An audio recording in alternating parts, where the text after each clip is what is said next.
다, 같- 다 같이 찬송가 405장 함께 찬송하시겠습니다.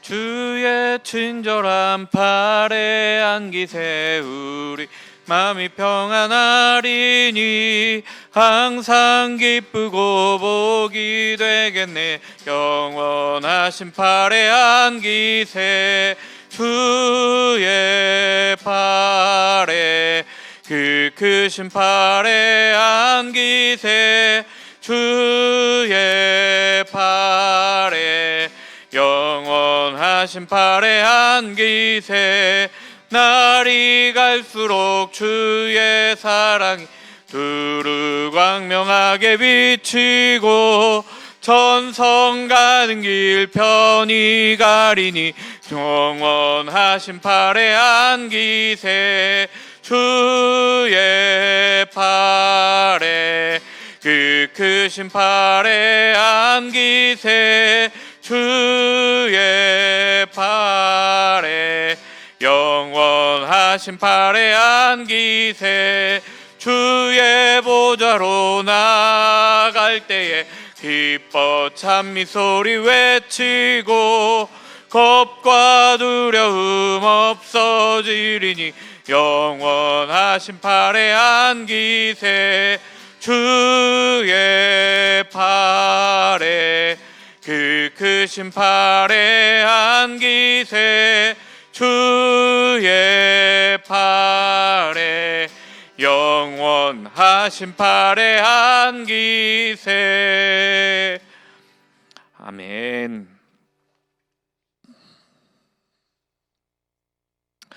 사랑의 하나님, 주님의 팔에 안기고 싶습니다. 세상에 힘들고 어려운 일들이 참 많습니다. 때로는 관계에 지치기도 합니다. 사람에게 답이 있는 것 같지만 그렇지가 않습니다. 오히려 그 관계 속에서 아픔을 경험할 때가 더 많습니다. 주님께 안겨 살기를 원합니다. 주님, 우리가 주님께 날마다 나아가게 하여 주시옵소서. 주님만이 우리에게 평안을 주시고 기쁨을 주실 수 있음을 기억합니다. 온전히 하나님께 의지하며 살아가는 우리가 되게 하여 주시옵소서. 주님은 우리의 아픔을 어루만지실 줄 믿고 날마다 주님께 나아가게 하여 주시옵소서. 하나님과의 깊은 관계를 통해 주시는 기쁨이 우리에게 날마다 있게 하여 주시옵소서. 주님을 날마다 바라보며 살게 하여 주시옵소서. 세상을 살아가며 주님 한 분이면 됩니다 하는 고백이 우리에게 있게 하여 주시옵소서. 그래서 날마다 주님을 의뢰하고 하나님 바라보는 귀한 날들 되게 하여 주시옵소서. 이제 주님의 말씀을 봅니다. 말씀 속에서 나에게 하시는 말씀 들려오게 하여 주시옵소서. 말씀 앞에 아멘으로 화답하게 하여 주시고 겸손하게 주님 앞에 나아가는 우리 모두가 되게 하여 주시옵소서. 예수 그리스도의 이름으로 기도드렸습니다. 아멘. 오늘 저희에게 허락하신 말씀은 데살로니가전서 5장 23절부터 28절까지 말씀입니다.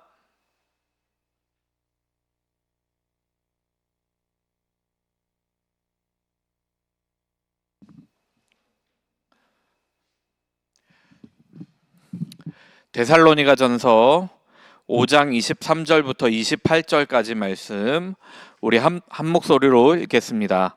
평강의 하나님이 친히 너희를 온전히 거룩하게 하시며 또 너희의 영과 혼과 몸이 우리 주 예수 그리스도께서 강림하실 때에 흠 없게 보존되기를 원하노라. 너희를 부르시는 이는 미쁘시니 그가 또한 이루시리라.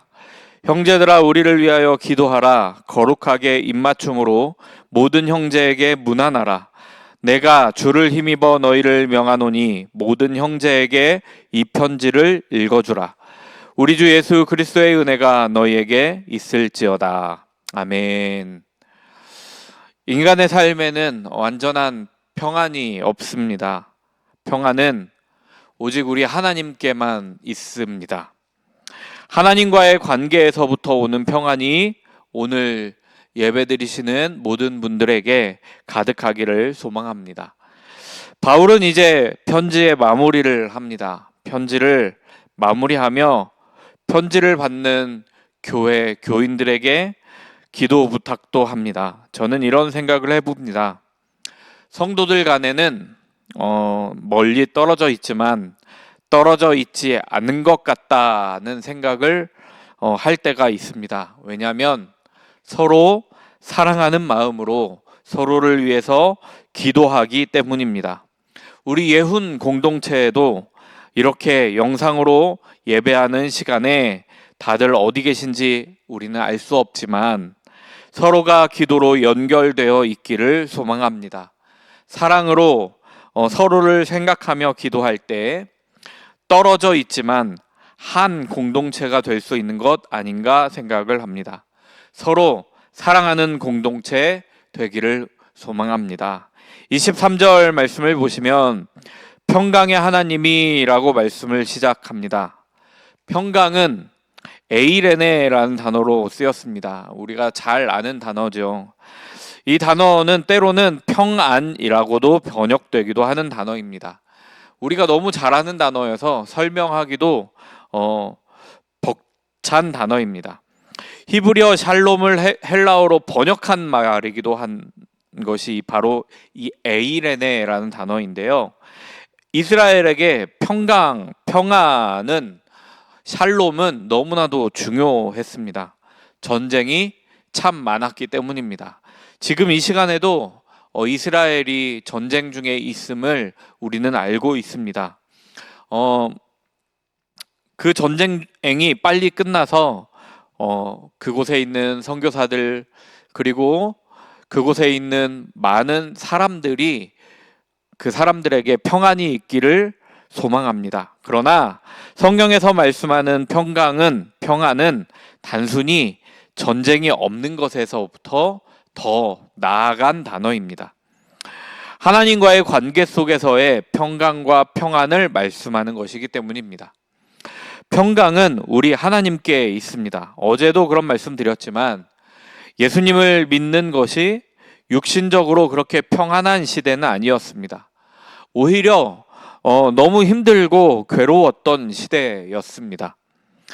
예수님을 믿음으로 여러 박해와 고난이 있던 시대였습니다.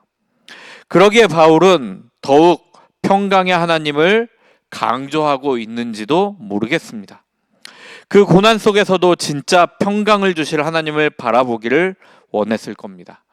또 평강의 하나님께서 그들에게 진짜 평강과 함께 육신의 평강까지도 더하여 주시기를, 허락해 주시기를, 그렇게 중보의 의미도 그 안에 담겨 있었을 겁니다. 평강의 하나님이 고난 중에 있는 성도들에게 평강을 주시기를 원하고 있는 겁니다. 그렇게 신앙과 삶이 어려운 시대에도 하나님께 평강이 있음을 기억하며 하나님을 더 의지하기를 바라는 마음도 또 있었을 것입니다. 그런 여러 가지 마음으로 그렇게 편지하였을 겁니다. 그 평강의 하나님이 친히 너희를 온전히 거룩하게 하시기를 원한다 하고 말씀합니다. 사람은 완전하지가 않습니다. 저는 그렇게 믿습니다. 사실 이 본문도 저는 이렇게 여겨집니다. 우리들은 하나님께서 거룩하게 하셔야 거룩하다 하는 생각을 합니다. 하나님 없이는 거룩을 향해 한 발자국도 나아갈 수가 없는 인생이 바로 우리 인간 사람입니다. 참된 거룩은 하나님께만 있습니다. 저는 관계에서 해법이 보이는데요. 하나님과의 관계 속에 들어갈 때 우리는 거룩해질 수 있습니다. 온전히 거룩하신 하나님께서 우리를 거룩하게 하시기 때문입니다. 우리는 온전히 거룩해질 수 없기에 하나님과의 관계 속으로 들어가야 합니다. 더 가까이 나아갈 때에 하나님께서 더 거룩하게 해주시는 것이다 라고 저는 믿습니다. 이것을 반대로 말하면 이렇습니다. 하나님과 멀어지면 거룩 또한 멀어진다라고 저는 믿는 편입니다. 그러니까 하나님 없는 선행은 거룩한 것이 아니라는 말씀입니다. 하나님이 없으므로 이미 거룩하지 않습니다. 참된 거룩을 지니고 계신 하나님과 관계하지 않기 때문에 이미 거룩하지 않음에서부터 시작하는 것입니다. 그래서 이렇게 말씀하는지 모르겠습니다. 하나님이 친히라고 말씀합니다. 하나님의 도우심이 필수적이라는 말씀입니다. 하나님의 도우심이 없이는 거룩도 평강도 없습니다. 그러기에 우리는 하나님과의 관계 속에서 방법을 찾아야 합니다. 하나님을 사랑함으로, 하나님을 경험함으로 그렇게 나아가야 합니다. 하나님의 도우심이 필요합니다. 친히 도우시는 하나님을 바라봐야 합니다. 영과 혼과 몸을 나타내며 하나님만이 우리의 모든 것을 완전히 거룩하게 하시며 완전하게 하실 수 있음을 말씀합니다. 영혼과 육신 모두 하나님께서 거룩하게 하시고 완전하게 하십니다. 하나님께서 보존하시기를 원한다라고 기도하고 축복합니다. 24절 말씀을 보시면 너희를 부르시는 이는 미쁘시니 그가 또한 이루시리라 하고 말씀합니다. 우리가 하나님께 먼저 나아간 것이 아닙니다. 하나님께서 우리를 먼저 부르셨습니다. 우리가 날마다 듣는 말씀이지만 우리의 어떠함 때문이 아닙니다. 우리가 하나님께 나아갈 때만 나아갈만 해서도 아니고 법을 잘 지켜서 누군가를 열심히 도와서 선한 사람이어서도 아닙니다. 하나님 앞에는 그런 사람이 있을 수가 없습니다. 우리는 자격이 없습니다. 오직 하나님의 은혜로 우리를 부르셨습니다.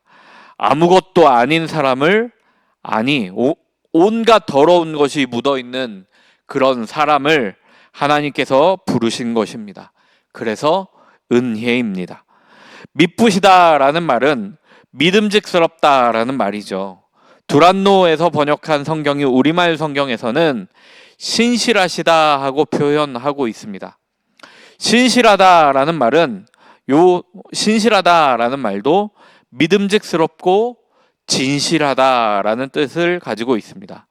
어떤 언어로 해도 하나님을 표현하기에 부족하지만 하나님은 믿을만 한 분이라는 것은 확실합니다.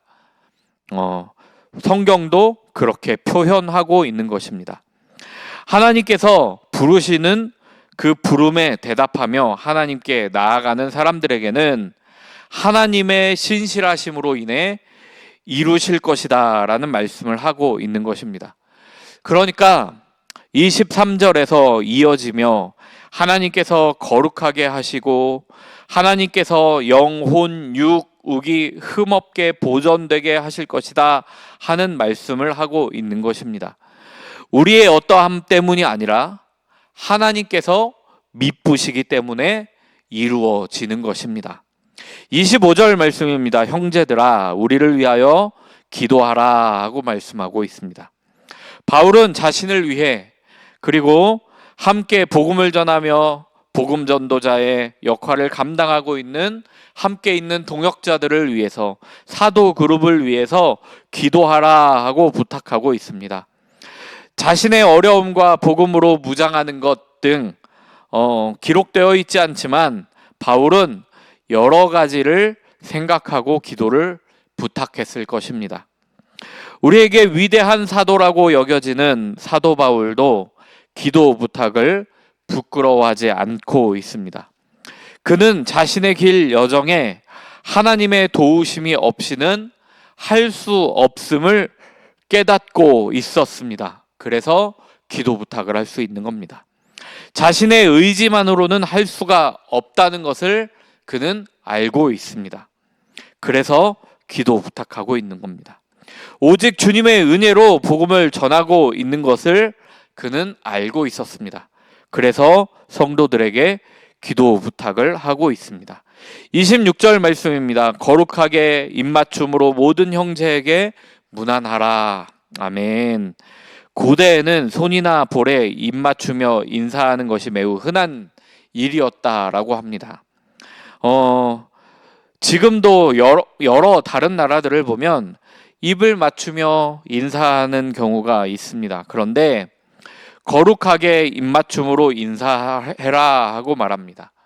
어떤 음욕을 마음에 품고 하는 인사와 거리를 두고자 하는 것이다 하는 의견도 있습니다. 왜냐하면 실제로 고대 교회들이 공동체 예배의 관습이 입맞춤이었다고 합니다. 그런데 서방 교회에서는 13세기에 폐지되었다는 기록이 있는데 그 이유가 폐단이 있었다라고 표현하고 있습니다. 그러니까 어떤 육신의 욕망으로 인해서 잘못된 그 입맞춤이 있었다라는 말이죠. 그러나 저는 여기 편지를 받는 독자들뿐 아니라 편지를 하는 바울과 편지를 받는 모든 사람들이 함께 하는 입맞춤이라고 저는 그렇게 말씀이 읽혀졌습니다. 그러니까 멀리 있기에 입맞춤을 할 수가 없습니다. 서로를 위한 기도가 어쩌면 이 입맞춤은 아닐까? 서로를 위한 거룩한 입맞춤이 아닌가 하는 생각을 해보게 됩니다. 서로를 향한 중보기도가 서로를 향한 거룩한 입맞춤이다라고 저는 생각합니다. 또 무엇이냐면 같은 신앙을 갖고 동일한 것을 추구하는 하나의 공동체가 되는 것이 거룩한 입맞춤은 아니었을까 하는 생각을 합니다. 같은 신앙 안에서 같은 것을 믿는 겁니다. 어쩌면 그래서 27절에 편지를 모두 함께 읽기를 독려하고 있는 것은 아닌가 싶기도 합니다. 27절 말씀입니다. 내가 주를 힘입어 너희를 명하노니 모든 형제에게 이 편지를 읽어주라. 아멘. 이 편지는 공동체를 위해 쓴 글입니다. 그러니 거기에 모든 공동체원들이 함께 읽어야 합니다. 바울의 이 편지가 교회의 신앙이 잘못되어 있을 경우에 바른 길로 안내할 안내책자가 될 것입니다. 잘못된 종말론에서 바른 신앙으로 노선을 변경하는데 안내자가 되어줄 것입니다. 신앙이 바로 서게 해줄 것입니다. 또한 공동체가 바로 서게 해줄 것입니다. 그러기에 바울의 이 편지는 모든 사람에게 읽어주고 함께 읽어야 합니다. 그러나 우리나라도 5, 60년대만 해도 글을 읽지 못하는 문맹률이 높았던 것으로 저는 알고 있습니다. 그러니 고대 시대에는 글을 모르는 사람이 얼마나 더 많았겠습니까? 글을 읽지 못하는 많은 성도들이 있었을 것이 분명합니다. 그들에게는 친히 읽어주어야 합니다. 그래서 당시의 교회 지도자들에게 그들에게 읽어주어라 하고 당부하고 있는 것입니다. 28절 말씀입니다. 우리 주 예수 그리스도의 은혜가 너희에게 있을지어다. 아멘. 바울 서신을 보면 끝부분에 늘 축도가 있습니다. 데살로니가 전서에 있는 축도는 그 중에서도 매우 짧은 편에 속하는 축도입니다. 바울은 데살로니가 전서를 마무리하며 은혜를 강조하고 있는 겁니다. 편지를 받는 성도들의 삶이 어렵고 힘들기 때문입니다. 하나님의 은혜가 있어야 그들에게 평강이 있기 때문입니다. 그곳에 은혜가 있기를 바라며 바울은 소망하고 있는 것입니다. 또 은혜를 강조한다라는 말은 나의 죄가 크기 때문입니다. 나의 어떠함 때문에 하나님께 나아갈 수 있는 것이 아니라 우리의 죄가 큼에도 불구하고 하나님께서 그리스도께서 은혜로 우리를 부르셨고 은혜로 우리를 살리셨음을 기억하며 지금도 또 앞으로도 주님의 은혜가 필요함을 알기 때문에 이런 축도로 마무리를 하고 있는 것입니다. 또 우리 주님께서 속히 오셔서 성도들을 어려움 중에서 건져내는 은혜가 있기를 그렇게 기도하고 있는 것입니다. 우리는 하나님의 부르심으로 하나님의 자녀가 되었습니다. 우리는 모두 주님의 은혜가 있었기에 주님께로 가까이 갈 수 있었습니다. 주님의 은혜로 말미암아 우리는 이렇게 예배할 수 있다라는 말입니다. 그러나 삶에서도 주님의 은혜가 여러분들에게 있기를 간절히 소망합니다. 어려움 중에 있는 분은 어려움에서 벗어나는 은혜가 있기를 소망합니다. 그 하나님과의 관계가 우리에게는 가장 중요합니다. 하나님께 자녀로서 나아가는 우리 모두가 되었으면 좋겠습니다. 하나님은 아버지시고 우리는 자녀입니다. 그러기에 주님과 가까워지며 거룩하게 하시는 주님을 기억하시는 저와 여러분이 되기를 간절히 소망합니다. 오늘은 기도합니다. 이주민교회 청년제자교회를 위해서 기도 부탁드리고 이스라엘 상황, 전쟁 상황을 위해서 기도 부탁드립니다. 또 여름행사 이후를 위해서도 계속해서 기도 부탁드립니다. 사랑의 하나님 감사드립니다. 주님의 부르심으로 우리가 교회의 일원이 되었습니다. 주님의 부르심으로 예수님을 만나게 되었습니다. 감사드립니다. 주님과의 관계 속에서 주시는 평강과 거룩 모두 허락하여 주시옵소서. 우리가 주님을 잃어버리고 있다면 깨닫게 하여 주시고 다시 주님께로 돌아서는 우리가 되게 하여 주시옵소서. 주님을 바라보며 살아가는 우리가 되게 하여 주시옵소서. 주님 사랑합니다. 예수 그리스도의 이름으로 기도드렸습니다. 아멘.